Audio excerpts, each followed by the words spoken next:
17.1. The first workout of the year. We got the ascending scheme on the dumbbell snatches together with the burpee box jump overs. I'm gonna keep this video really nice, short and brief. We have a lot more information in our training plan manual that's available for the members. Now, let's go ahead and start talking about the setup straight away. We've drawn the setup here, so you got the line where you have to stay with the burpees, chest in the middle, and you have the box there. We recommend you put the dumbbell on the side of the box. That's going to minimize the transition time, because when you do the 15 jumps, if you have the dumbbell in here, you have to walk all the way around the box back to the dumbbell, and if you have a very high level of conditioning, that is going to cost you. So we want the dumbbell on the side. Now, we're going to talk about pacing a fair amount and warming up, because those are really important pieces. A couple of things I want to touch on. For the dumbbell snatch, obviously you have the two different grips. You have the hammer grip, or you have the pronated grip that you can use. The pronated grip is going to keep the dumbbell a little bit closer to the body. It tends to lead to a little bit more of use of the hips rather than the arms to complete the movement. Whereas with the hammer grip, it's going to be easier to transition the dumbbell. If you're bringing it down and you want to change the hand in the air, it's going to be a little bit easier to do. It's also going to be a little bit easier shoulder position for some of you who have tight shoulders or some shoulder issues. This might help to protect you. So you have to choose the grip that's going to work the best for you. The second consideration is going to be your lower back. So if you have your shoulders below your hips on this movement, that's going to obviously tax your lower back a lot. But with the rep scheme and the light load, it kind of favors that kind of movement pattern. So you want to make sure that you're prepped for that. Some of it is going to be here in the warm-up and mobility section, but some of it is just going to be learning to manage that movement. So this could be, for example, setting the hips low, eyes up, chest tall, and using your legs a little bit more. You're going to move slower. It's going to cost you more, but it's going to save your back more as well. So you might need to do that. Also, you might consider doing a power snatch if this weight is heavy for you, and it's going to tax your lower back very quickly. So just be aware of that. We've seen a lot of athletes who finish the workout and their lower back is super pumped, and we don't want you to be one of those guys. So good warm-up and good movement selection for you. Play around with that in the warm-up. For the burpee box jump over, stepping up the burpee is really one of the key things. We saw Sam Briggs pop up on the burpee in the first few rounds until almost the end. And she has amazing conditioning. She did a great job at pacing this for her capacity. Most of us don't have that capacity, and popping up is not going to be a good strategy for us. So you can step up. As a bonus, if your lower back is getting pumped, you can experiment with stepping up with the right or the left leg on the burpee, and that might help to save the lower back relatively a little bit more. You got a lot of different options on the burpee. Once you step up, you jump on the box. You can turn halfway on the jump, halfway jumping down.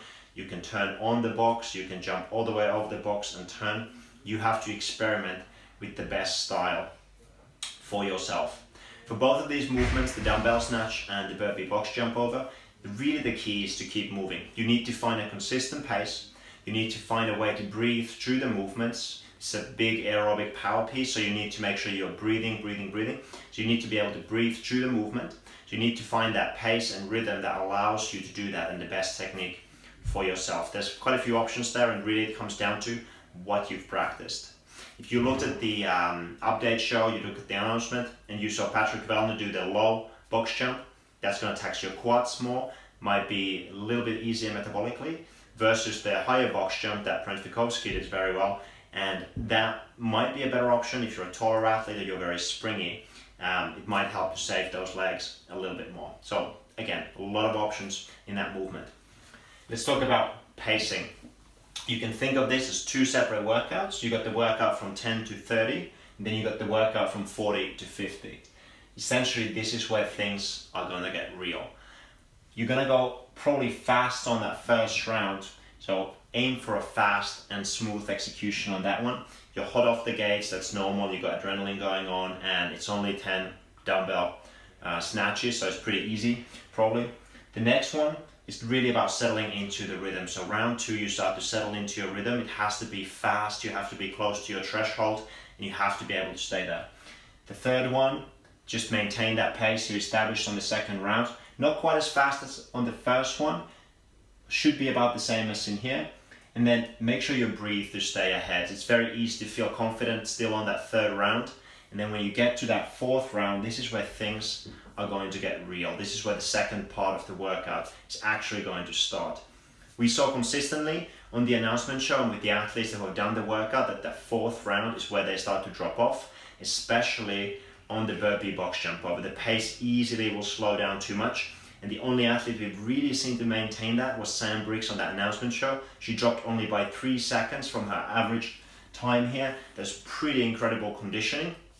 She was going for that suicide pace, but she could maintain that. For most of us, this is where we have to push very, very hard to eliminate that drop off, or to at least diminish that drop off as much as we can as we get to the burpee box jump overs. The 40 dumbbell snatches will feel daunting. It's psychologically going to be tough. You have to talk to yourself and keep yourself in the game. Once you get the fifth round, this is the home stretch. This is time to keep going. Just keep pushing through that, keep moving. Your lower back might be pumped, your lungs might be screaming, but there is no other choice. You have to get through to the other side. So keep pushing the pace, keep doing what you can to move, keep breathing. And then when you get to the burpee box jump overs, those last 15 reps, your goal is to make them the fastest ones in this workout. They will not be, but that's what I want you to think. Push, push, push, push, push. Once you get to the other side, you get to relax. So what we are looking for is consistency in your execution. We're looking for you to find your own flow and rhythm that has to be consistent. It's close to your threshold. You have to stay there the whole time. You don't want to tip over too soon, but at the end of this, you should essentially be crashing at the very end. And then breathe throughout the whole piece. It's a big aerobic piece. It's going to be very gassy if you have the strength and the muscle endurance here on the dumbbell snatches. You're going to feel it. Breathe from the beginning. It's going to get you ahead. Now, let's talk briefly about the warming up and the recovery. So on the warm up, you've seen we've outlined a big structure for you guys. We recommend that you take 5 to 10 minutes to do some breath work. Again, there are details on the warm up in the manual. So do some breath work in there, whether it's going to be Wim Hof style breathing, whether it's going to be abdominal breathing, whether it's going to be kind of 90-90 style breathing, you choose.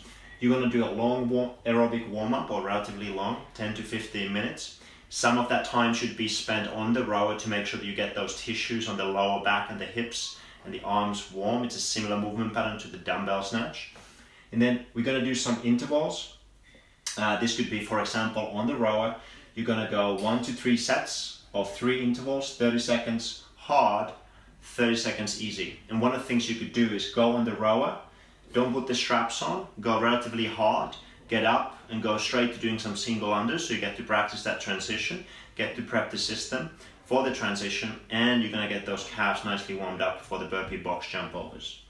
Now, once you've done that first phase, the second phase, establishing good movement patterns, we're going to do some dynamic range of motion prep. It's going to take 5 to 10 minutes.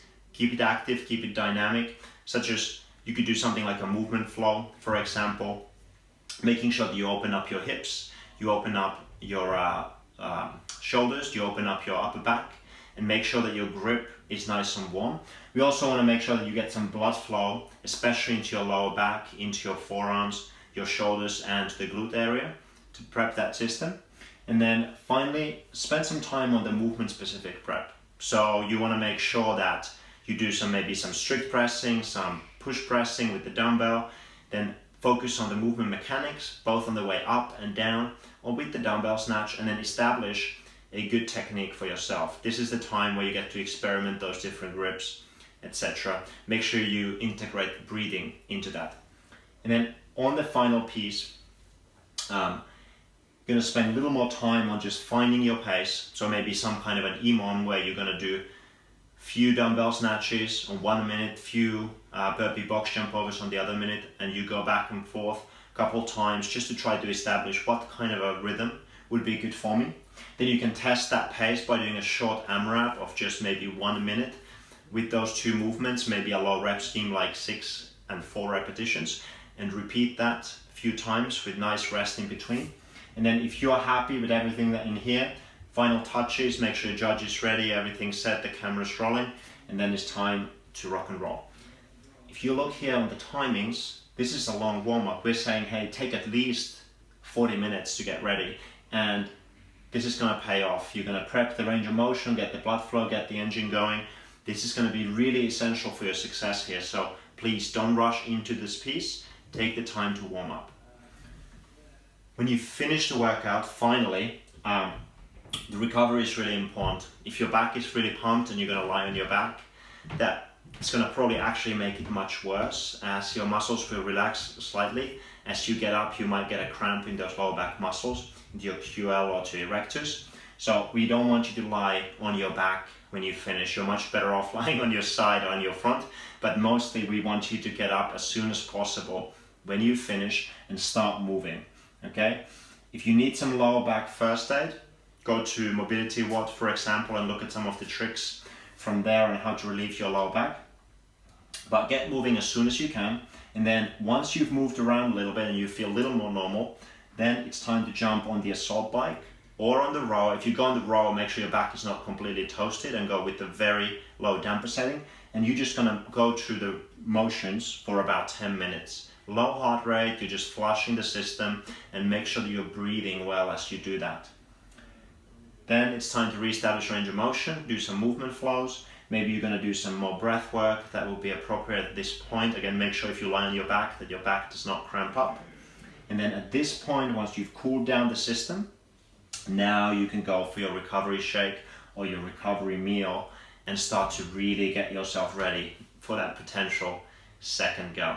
So I said it's going to be short. I guess it wasn't quite as short as I expected, but really my big takeaways would be: make sure you do a big warm-up, make sure you come in with the plan, have a strategy, find the pacing that works for you, breathe, and then don't stop, keep moving. It's easy to say, it's hard to do, but really this is going to be as much inside your head as it's going to be inside your lungs. Good luck.